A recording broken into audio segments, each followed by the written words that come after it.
Hey everybody, welcome back to Becky's House of Sewing, where we talk about all things needle and thread. And if you ever come to Becky's House of Sewing, you never have to worry about bringing your own needle. I have plenty to share. So wanted to do another version or another place in my sewing room. Still kind of in the same chair, this is just a different angle. And I'm just kind of testing out the waters. Thought you might like to see out of my window since it got a little sunny today. It's not been very sunny today. It's the first day that we're not hitting 60 degrees in a while, so it's a little like bundle up and get cozy and everyone wanting to sleep in, those kinds of days. So I've made some progress on Roxy, which is very exciting. I got my fabric in that I mentioned that I ordered. I did happen to buy my Bloclock ruler. Now I'm distracted by the people in the window. And wanted to show you a little bit around the triangle of my sewing area. So look forward to showing you all those things. So let me first show you some Roxy. I know you're dying to see. And let me fix my needle. I'm in mid-stitch. Always a good place to be. So here's Roxy. I've gotten a lot of the strawberries done. I've made my progress. I love it. So I have one left over here. That's the gingham stitch. Should be pretty easy. It's just regular cross stitches just in a pattern. And then I've got 1, 2, 3 and a half of the regular cross stitch strawberries to do. So I should be done in the next day or two. So next week we'll get to start talking about Token of Fall and any other project I want to get started on. So it's exciting.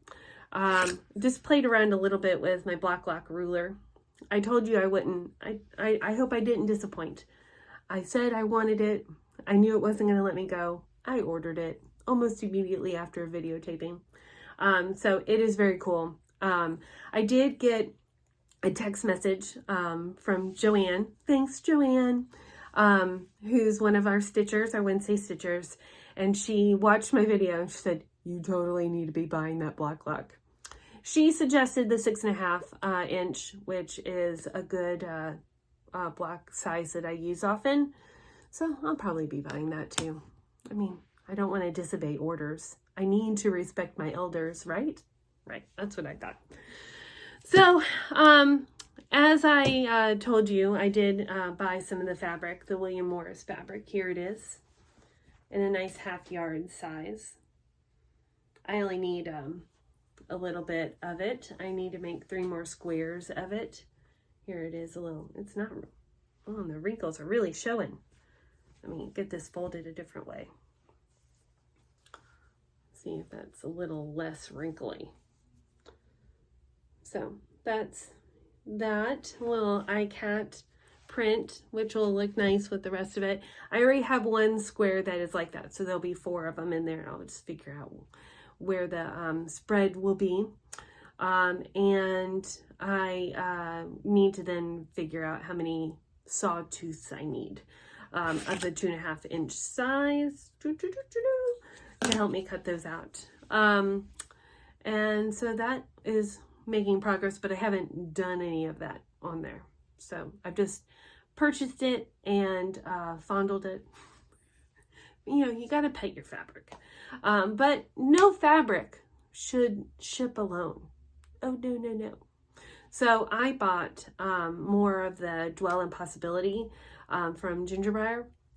Now, I know in my sewing room, I have a 2.5 inch charm pack of this same material. I'm going to be showing some of it around, but I couldn't find it. I half-heartedly dug around, still can't find it. I know it's somewhere, but I wanted to get a larger, because the prints are a little larger, and I wanted something a little bit bigger. So I got the, I believe the 5 inch square charm pack. So because again, no fabric should travel alone. It's just not fair. Not fair for the the traveling fabric. It could be scared and lonely in a dark package. So I didn't let it do that. I also am going to show you some of the panels up close. Again, just really like the artistry of that designer. And again, have no idea what I'll make out of it, but we'll find something, right? So with that, ooh, this is going to be a little shorter of a video. I need to slow down. Enjoy your company. Relax. But I see if I can move out of the way a little bit. I cleared off my table a little bit so you can see what that table looks like. This is a Parsons table. You can see a little bit of my mess underneath. That the Container Store used to sell. Sorry peeps, it no longer sells it. It is a whopping 30 by 60 inches. I love that size. And it's a nice sturdy metal base, so it does not move around at all. I have on top of it a cutting mat that isn't super special or precious, that I cut off so that it fits the top perfectly, because the reason why I got this table, I don't know if you can see, but over on this corner over here, it has a few dings and dents. So at the Container Store, we have this section, it's kind of the clearance section. So when something comes that's dented or damaged, we can often sell it there for a deep discount instead of trying to, just throw it away. Nobody wants to do that. So that's kind of where my current setup is as far as a table. That's kind of where I prep things, or I put my drinks, or I can, write letters, or I can do a little painting. I do like to dabble in the watercolors and things like that. I don't do a lot of it. Behind me on these pictures, let me show you what some of those are. I'm not going to do up closes, I don't think. But right there is one of the prints that I have from Norma Murphy, who is a local to Boone artist that I grew up with. She was a neighbor of ours, and she's done lots of cool things and has always been a favorite of our families. So that's been fun. And then I have two prints, that one there and this one here, of P. Buckley Moss, if anybody is of that age that knows P. Buckley Moss. This print was my first artwork that my parents bought me, that I felt that I bought for myself. So it was my first work of art from a professional artist, and I had a thing for horses. I just loved them, wanted them badly. Below that is a local artist from Florida. I don't know the name of, I don't have a special connection to the artist, but it's a pelican. And pelicans are my favorite birds, because a peli can, and if you know me, you get that.